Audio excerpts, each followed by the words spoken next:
Pension, एकच mission, जुनी pension, हक्काची आहे, जुनी पेन्शन, हक्काची आहे, जुनी पेन्शन, आश्वासन नको, जुनी पेन्शन, आश्वासन नको, जुनी पेन्शन, आत्ताच पाहिजे, जुनी पेन्शन, लागू झालीच पाहिजे, जुनी पेन्शन, एकच मिशन, जुनी पेन्शन, एकच मिशन, जुनी पेन्शन, एकच मिशन, जुनी पेन्शन, आपली आहे, जुनी पेन्शन, आपली आहे, जुनी पेन्शन, हक्काची आहे, जुनी पेन्शन, हक्काची आहे, जुनी पेन्शन, एकच मिशन, जुनी पेन्शन, एकच मिशन, जुनी पेन्शन, परिवाराची आहे, जुनी पेन्शन, आपली आहे, जुनी पेन्शन, घरच्यांसाठी, जुनी पेन्शन. आई वडिलांसाठी. प्रकारच्या चुकीच्या बातम्या इथे पसरू नका. संख्येनं उद्यापासून आपला शक्ती प्रदर्शन दाखवावं. आज जी चूक झाली ती परत उद्या होणार नाही.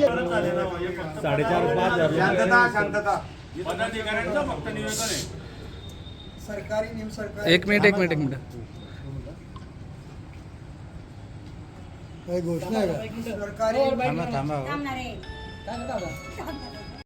बात करो, अरे होश में आकर बात करो, अरे बात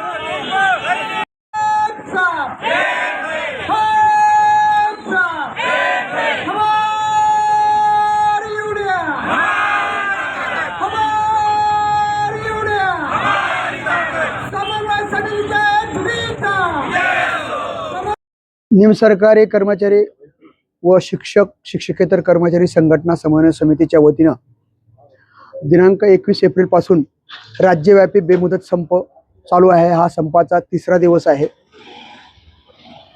सुधारित राष्ट्रीय निवृत्ती वेतन योजनेच्या मुख्य मागणीच्या अनुषंगाने मार्च 2023 मध्ये 7 दिवसाचा बेमुदत संप झाला. त्या पार्श्वभूमीवर माननीय तत्कालीन मुख्यमंत्र्यांनी विधानसभेमध्ये आणि विधान परिषदेमध्ये घोषणा केली होती की शिक्षकांसाठी आणि कर्मचाऱ्यांसाठी ही योजना आम्ही आजपासून लागू करत आहोत. त्या संदर्भाचा त्यांनी शासन निर्णयही प्रसिद्ध केला.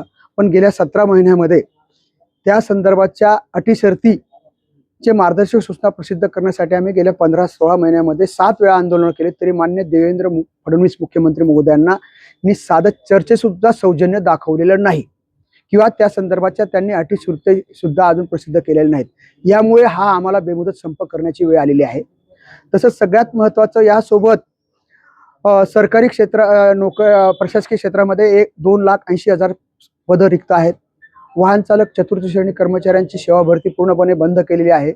अनेक विभागामध्ये खात्याच्या पुनर्रचना आकृतीबंधाच्या माध्यमातून वर्ग 3 ची वर्ग 4 ची पदं गोठवण्यात येत आहेत. तसंच देशामधल्या 22 राज्यांमध्ये सेवानिवृत्तीचं वय 60 असताना महाराष्ट्र राज्य वर्ग 3 कर्मचाऱ्यांसाठी 60 वय करायला तयार नाही. इतर राज्यांमध्ये 63 वय सुद्धा आहे.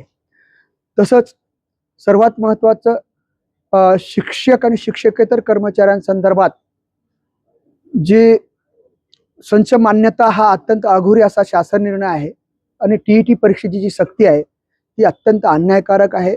ह्या दोघं निर्णय रद्द होण्यासाठी हा आमचा संप आहे. तसंच सगळ्यात महत्त्वाचं की 8वा वेतन आयोग लागू होताना त्याची तारीख आत्ताच त्यांनी 1/1/2026 ही निश्चित करावी व आमच्या महागाई भत्ताचा 50% भत्ता हा मूळ वेतनात विलीन करून गत वर्षी 7व्या वेतन आयोगाप्रमाणे द्यावा आणि 7व्या वेतन आयोगातल्या सर्व वेतन त्रुटीचं निवारण करून 8व्या वेतन आयोगामध्ये त्याचा समावेश करावा. अशा पद्धतीच्या अनेक 20 मागण्यांच्या संदर्भात हा संप आहे. आरोग्य क्षेत्रामधल्या आणि महसूल आणि इतर महत्त्वाच्या क्षेत्रामध्ये ज्या मोठ्या प्रमाणात पदरिक्त आहेत त्यांच्या सेवा सुरळीत व्हावा यासाठी त्या ठिकाणी त्यांना केंद्राप्रमाणे सगळे भत्ते लागू हवेत. अशा अनेकविध मागण्यांच्या संदर्भात हा संप आहे.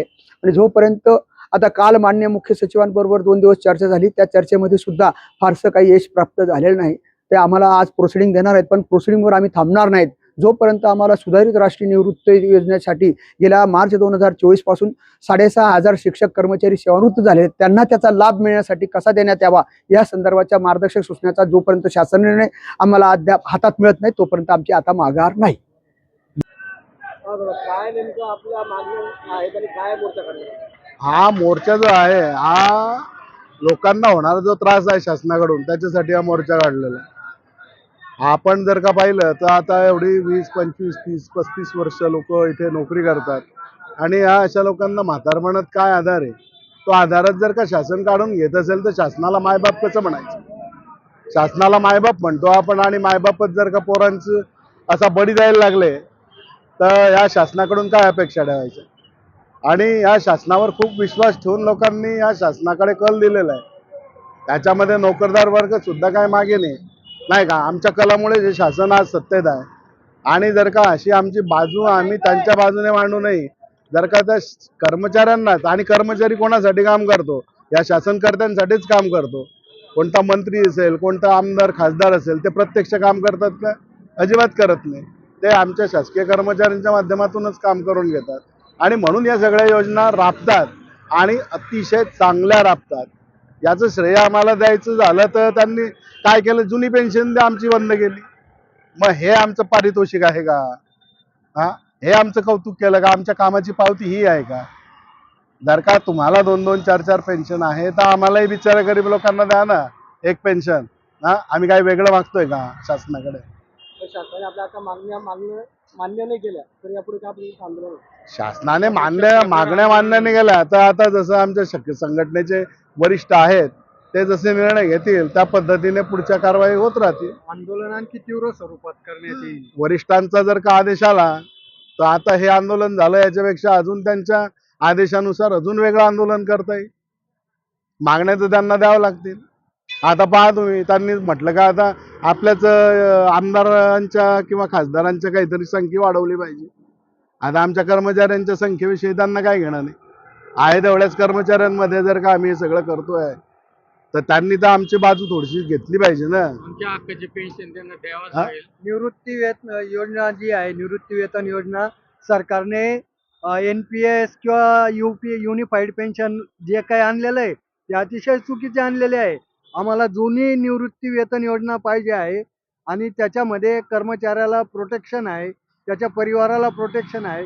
या NPS आणि UPI मध्ये, युनिफाईड पेन्शन स्कीममध्ये, याच्यामध्ये त्याचा जर दुर्दैवाने काही झालं तर त्याचं जे कुटुंबीय आहे त्यांना कुठल्याही प्रकारचं संरक्षण नाही आहे.